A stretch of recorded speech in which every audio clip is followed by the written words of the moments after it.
10 प्रकार की फजीयतें सहकर भी अगर कथा का अमृत पान करने का सौभाग्य मिलता है, अवश्य करिए, अवश्य। इस कलयुग में इसके अतिरिक्त भगवत प्राप्ति का कोई सा नाटक किया जा सकता है। पालती मार कर बैठ गए, आंख बंद कर ली, माला भी है, सब कुछ है, नाटक किया जा सकता है, भजन नहीं किया जा सकता। मैंने बोला था आंख बंद करो, पुरानी पुरानी बातें याद आने लगती हैं। पहले तो बैठने की हिम्मत नहीं, घुटने काम नहीं कर रहे हैं, डायबिटिक है, बैठ ही नहीं सकते आधा घंटे से ज़्यादा, लघुशंका लगने लगती है, अनेक प्रकार के रोग हैं, घर में अशांति है, बहुत प्रकार की कलह क्लेश। फिर ये मोबाइल अंकल नहीं बैठने देते, पता नहीं क्या जुए से मारते रहते, हमारे यही समझ में नहीं आता। दिन भर जितना सत्यानाश ये मोबाइल कर रहा है, इतना तो शायद किसी बीमारी ने भी नहीं किया हो, बहुत मुश्किल है। तो उनको मालूम था, आचार्यों को मालूम था कि एक युग ऐसा आएगा। अच्छा चलो, एक मोबाइल हमने मान लिया, आवश्यक होता है, सूचना का आदान प्रदान इसी से होता है, चलो चलो किसी पर 2 भी होते हैं, ये भी मैं मान सकता हूँ कि एक वीआईपी लोगों के लिए होगा, एक सामान्य लोगों के नंबरों का होगा। आज तक मेरी समझ में नहीं आई तीसरे मोबाइल से किससे बात करते हैं, कौन है ऐसा जो तीसरे मोबाइल में बैठा हुआ है। इसलिए आचार्य जानते थे, वो त्रिकालदर्शी थे। तुम त्रिकालदर्शी मुनि ना था, उनको मालूम था ऐसा विज्ञान आएगा, सत्यानाश कर देगा, छोटे छोटे बच्चों को भी सत्यानाश की ओर ले जा रहा है ये सब। इसलिए इस मौसम में उठते बैठते सोते जाग जैसे भी हो, कैसे भी भगवान की कथा सुन लीजिए, इसी से आपका बेड़ा पार हो जाएगा। क्योंकि जो हम सुनते हैं वो हमारे मन में भर जाता है, और जो मन में भरा रहता है उसी को हम गुनगुनाया करते हैं। और हम और आप ही नहीं सुन रहे, जिनकी ये कथा है प्रभु श्री राम, वो स्वयं इस कथा को सुनते हैं, स्वयं बैठकर कथा को सुनते हैं। नारद जी ने एक बार भगवान से झगड़ा किया, भगवान मालूम ही नहीं आप कहाँ रहते हो, मोबाइल पर फोन मिलाएं तो फोन एंगेज जाता है, या मोबाइल आपका बंद रहता है, तो आपसे मिलना हो तो कहाँ मिलें। बोले परेशान मत करना, अगर मिलने की बहुत ज़रूरत हो और काम न चल रहा हो तो 12बंकी आ जाना, वहाँ कथा में बैठा मिल जाऊंगा, मैं कथा के अतिरिक्त और कहीं रहता ही नहीं। ना हम बसामि वैकुंठे योगिनां हृदयेन च मधुभक्ता यत्र गायन्ति तत्र तिष्ठामि नारद। हे नारद, मेरे भक्त जहां मेरी कथा गाते हैं मैं वहां बैठकर सुनता हूं। आपको तो सोफे भी डाले गए, उनको तो कोई पूछने वाला नहीं है, जहां जगह मिली वहां। सारे तीर्थ इस कथा को सुनने के लिए, जैसे ही कथा का मंगलाचरण प्रारंभ होता है सब तीर्थ दौड़े आते। तत्रैव गंगा यमुना च वेणी गोदावरी सिंधु सरस्वती च सर्वान तीर्थान बसंत तत्र। आप तो चले जाओगे, 3 घंटे के बाद घर पर जाकर चाय कॉफी पी लोगे, गरम गरम पकौड़ी समोसे खा लोगे, उनको तो पूछने वाला नहीं, वो तो यहीं कहीं लेटेंगे ठंड में।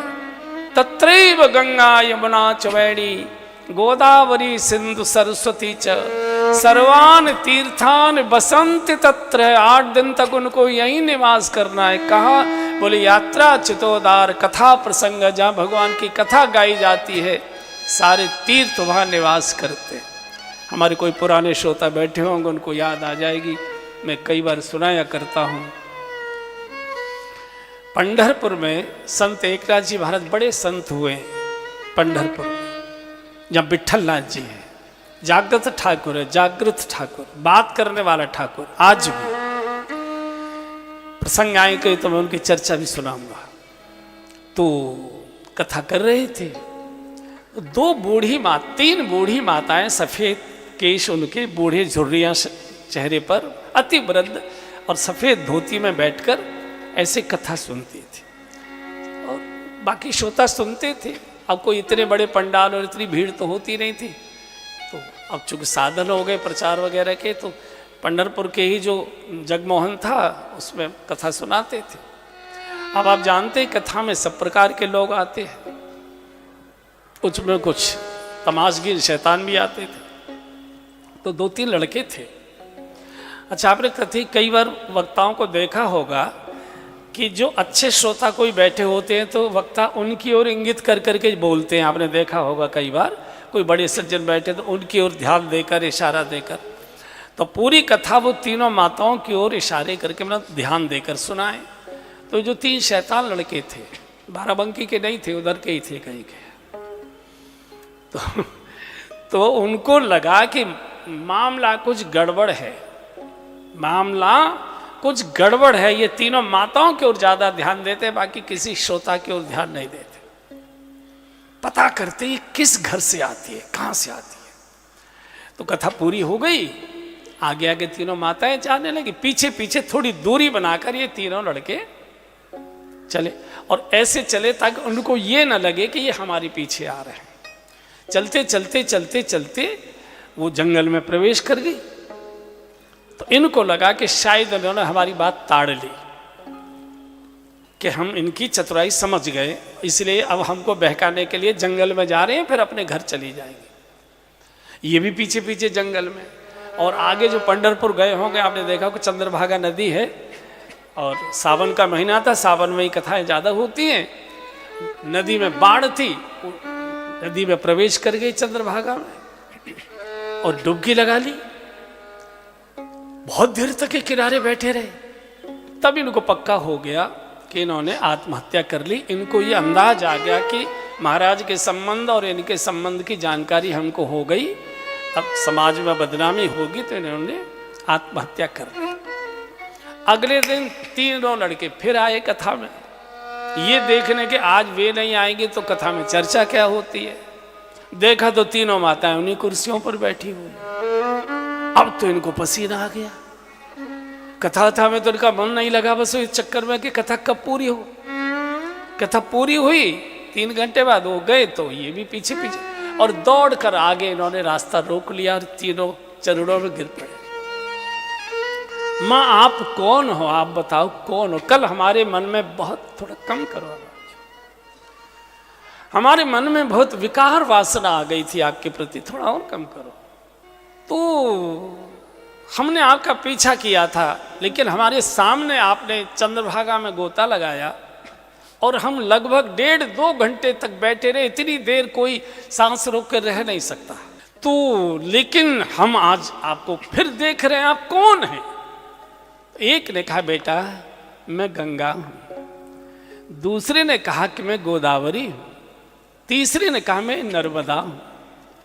आप कथा सुनने आती? हाँ। क्यों? बोले सारी दुनिया के लोग स्नान करने आते हैं, सारे पाप उतार कर हमारे अंदर डाल जाते हैं, और हम अपने पापों का प्रक्षालन संत के चरणों में कथा सुनकर दूर करते हैं। ये कथा से हमारे मन की शुद्धता हो। तत्रैव गंगा यमुना च वैणी गोदावरी सिंधु सरस्वती च सर्वान तीर्थान बसंत तत्र यात्रा चितोदार कथा प्रसंग।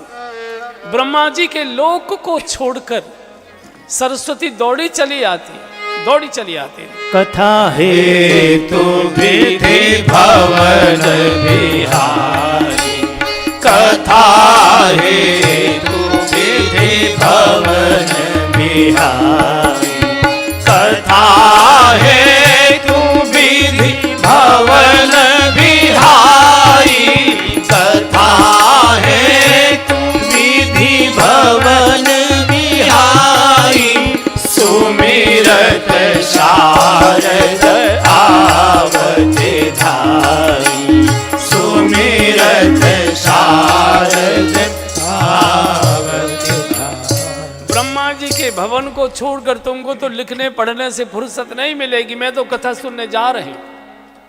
कथा हेतु विधि भवन बिहाई, सुमिरत शारद आवत धारी।